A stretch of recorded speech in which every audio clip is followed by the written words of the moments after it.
പ്രസംഗം തുടങ്ങുന്നതിൻ്റെ മുമ്പ് തലേന്ന് സുബഹി നിസ്കാരത്തിന് എത്ര സഫ് ഉണ്ടായിരുന്നു പള്ളിയിൽ, പ്രസംഗം കഴിഞ്ഞതിന് ശേഷം എത്ര സഫ് കൂടിയെന്ന് ചോദിച്ചു. അപ്പോൾ ഒറ്റ ചെറിയ മൗലവി സാഹിബേ 950 പോലെ നൂഹ് നബി വാള് പറഞ്ഞിട്ട് 85 ആളെ കിട്ടിയിട്ടുള്ളൂ, നമ്മളിപ്പോൾ ഒരാഴ്ച വാള് പറഞ്ഞ നിസ്കാരത്തിന് ആൾ കൂടാനൊന്ന് ചോദിച്ചു. പിന്നെ എന്തിനാ നിങ്ങൾ വാള് പറഞ്ഞു? അതിങ്ങനെ നമ്മളെ പള്ളി പഴയ പള്ളി എൻ്റെ മൂത്രപ്പുറായിരിക്കൂടെ ഒരു ഹിന്ദു പോയിക്കണം ജമ്മത്തിൽ ഒരിക്കലും ഇസ്ലാമിലേക്ക് വരില്ല, അക്കോലത്തിൽ നിന്ന് അറിയിട്ടുണ്ട്. അപ്പോൾ എല്ലാ സ്ഥലത്തും പുതുക്കി വേണ്ടി നമ്മളെ പള്ളിയിലും ക്ലോസറ്റൊക്കെ വെച്ച് ഷറൻ ഒരു മൂത്രപ്പുറ ഉണ്ടാക്കണം. അപ്പോൾ അതിന് ഒരു എസ്റ്റിമേറ്റ് 25,000 ഇപ്പോൾ 50,000 റുപ്യയും കിട്ടി. അപ്പോൾ പ്രസംഗിക്കുന്ന ഉസ്താദിന് നേരത്തെ കരാറുണ്ട്, കമ്മീഷൻ 20% കമ്മീഷനാണ് മൂപ്പർക്കുള്ളത്. 10,000 റുപ്യയും കൊടുത്ത് 5 പവൻ സ്വർണ്ണം മൂപ്പര കമ്മീഷൻ കൊടുത്ത്, ബാക്കി ഇപ്പം കമ്മിറ്റിയിൽ പൈസ ബാക്കി ഇരിപ്പാണ്. അപ്പോൾ എന്തുകൊണ്ടായി വാള് കഴിഞ്ഞിട്ട് ഒരാൾ പോലും സുബഹിക്ക് നേരത്തെ സുബഹി സ്കെച്ച് ശീലമുള്ള ആൾക്കാർ ജമാഅത്ത് സ്കെച്ച് പോലും രാത്രി 10 മുതൽ 12 മണി 1 മണി 2 മണി വരെ പ്രസംഗം കഴിഞ്ഞിട്ട് ലേലം വിളിയൊക്കെ കഴിഞ്ഞിട്ട് പോകുമ്പോഴേക്ക് പിന്നെ അവരെ സുബഹിസ്കാരം ഒരാഴ്ച അവരെ സുബഹിസ്കാരം സുബഹിക്ക് 8 മണിക്ക് എണ്ണിയാണ്. ഇപ്പോഴാ സുബഹിക്ക് 8 മണിക്ക് എണ്ണിച്ചിട്ട് നിസ്കരിക്കല്. അപ്പോൾ നേരത്തെ കൃത്യമായി സ്കരിച്ച ആൾക്കാർ നിസ്കാരം വരെ ഇല്ലാണ്ടായി. അപ്പോൾ എന്തിനാ വാള് നടത്തിയത്?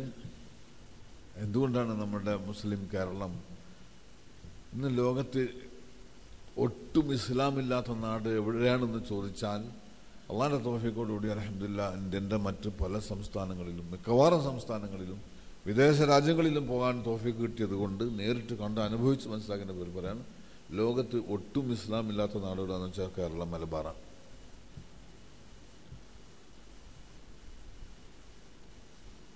പിന്നെ ഹിമായത്തുൽ ഇസ്ലാം മദ്രസ, ഹിമായത്തുൽ ഇസ്ലാം ഹൈസ്കൂള്, മദ്രസത്തുൽ മുഹമ്മദിയ ഹൈസ്കൂള്, അൻസാറുൽ ഇസ്ലാം മദ്രസ, ഖുവത്തുൽ ഇസ്ലാം മദ്രസ, അങ്ങനെയൊക്കെ ഉണ്ടല്ലോ. അതൊക്കെ ഉണ്ട്, കെട്ടിടങ്ങളുണ്ട്.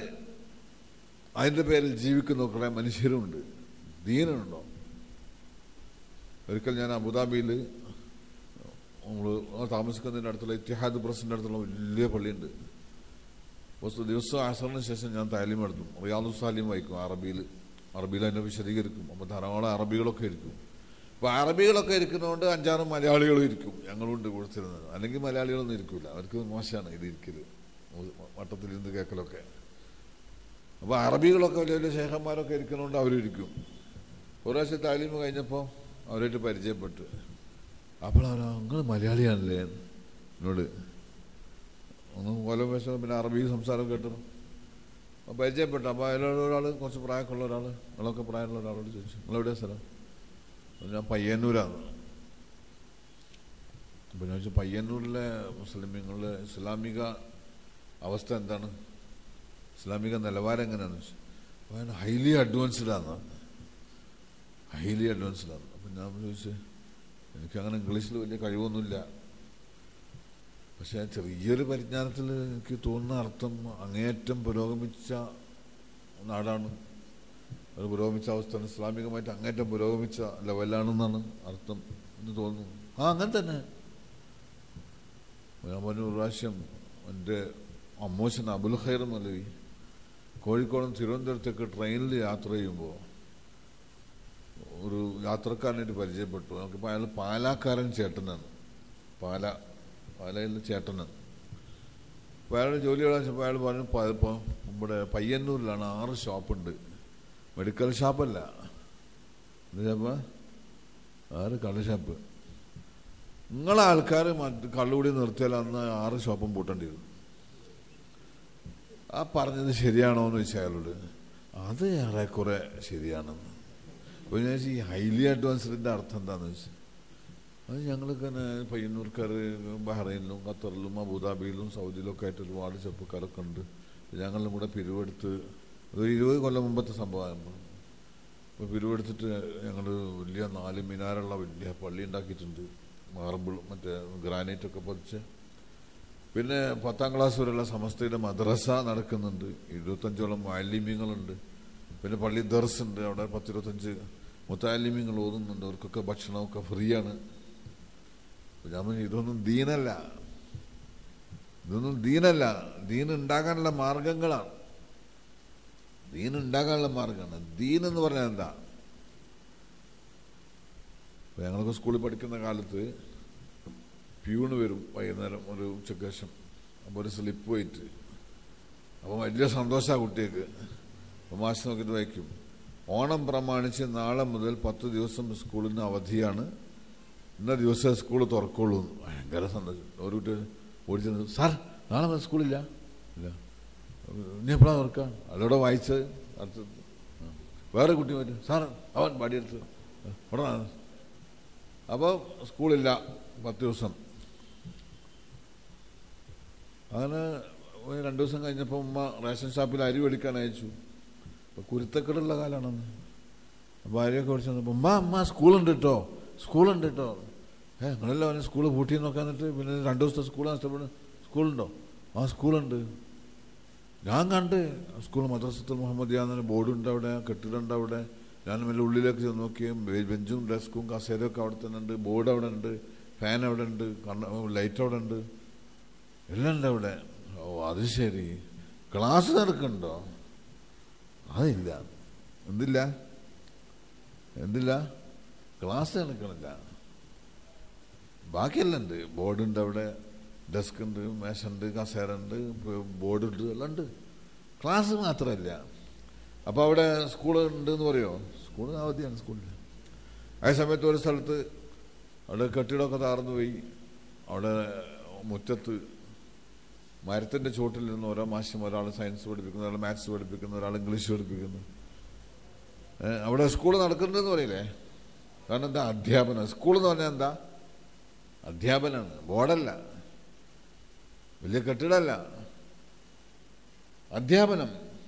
അതുപോലെ ദീനെന്ന് പറഞ്ഞാൽ എന്താ? ഹൃദയത്തിലുള്ള അള്ളാഹുവിനെ പറ്റിയുള്ള ഭയം. എൻ്റെ റബ്ബ്, എന്നെ സൃഷ്ടിച്ചവൻ, എൻ്റെ ഉടമ, എന്നെ സൃഷ്ടിച്ചതിൽ മറ്റാർക്കും പങ്കില്ല, എന്നെ പരിപാലിക്കുന്നതിൽ മറ്റാർക്കും പങ്കില്ല, എൻ്റെ വിജയ പരാജയത്തിൽ മറ്റാർക്കും പങ്കില്ല, എൻ്റെ ഉയർച്ച താഴ്ചയിൽ മറ്റാർക്കും പങ്കില്ല, എന്നെ ജീവിപ്പിക്കുന്നതിലോ മരിപ്പിക്കുന്നതിലോ മറ്റാർക്കും പങ്കില്ല. ഏകനായ റബ്ബ് സുബ്ഹാനഹു വ തആല, അവനാണ് എനിക്ക് എല്ലാ സൗകര്യങ്ങളും ചെയ്തത്. അവനെ ഈ ലോകത്തേക്ക് എന്നെ അയച്ചത് അവനെ തൃപ്തിപ്പെടുത്താൻ വേണ്ടിയാണ്, അവൻ്റെ സന്തോഷം നേടിയെടുക്കാൻ വേണ്ടിയാണ്, സ്വർഗത്തിൻ്റെ അവകാശിയാകാൻ വേണ്ടിയാണ്. അതുകൊണ്ട് ഈ കണ്ണ് എൻ്റെതല്ല, എനിക്ക് അവൻ ഉപയോഗിക്കാൻ വേണ്ടി നൽകിയതാണ്. ഈ കണ്ണുകൊണ്ട് അവനെ തൃപ്തിപ്പെടുത്തണം. ഈ കാത് എനിക്ക് അവനെ തൃപ്തിപ്പെടുത്താൻ വേണ്ടി കേൾക്കാൻ വേണ്ടിയിട്ടുള്ളതാണ്.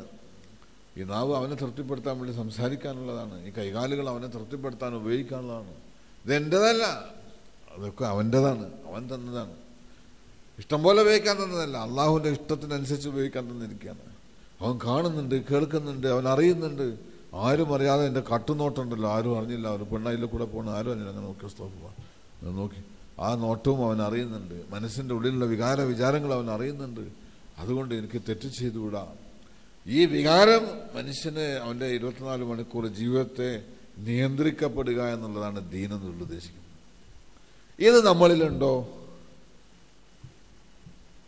ഇല്ല, നമ്മളിലില്ല എന്ന് പറയാം. പ്രാവശ്യം അബുദാബിയിലെ മർക്കസിൽ നിന്ന് മഷൂറ കഴിഞ്ഞ് ഞാൻ പുറത്തിറങ്ങാൻ മഗ്‌രിബ് കഴിഞ്ഞിട്ട്. അപ്പോൾ ഒരു പട്ടാണികൾ എന്ന് പറഞ്ഞാൽ തീരെ വിവരമില്ലാത്തവരാ, ഇതിനെപ്പറ്റി വലിയ അറിവൊന്നും ഉണ്ടാവില്ല. ഗൾഫിലുള്ളവർക്കറിയാം.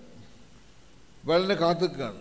അപ്പോൾ എന്നോട് ചോദിച്ചു, ഉസ്താദ് ഞാൻ നിങ്ങളൊക്കെ കാത്തു നിൽക്കുകയായിരുന്നു, നിങ്ങളിന്നിപ്പോൾ മഷൂറൊക്കെ വരുമെന്ന് എനിക്കറിയാം, ഒരു സംഗതി ചോദിക്കാൻ വേണ്ടിയാണ്, ആകെ ബേജാറിലാണ്. എന്തേ?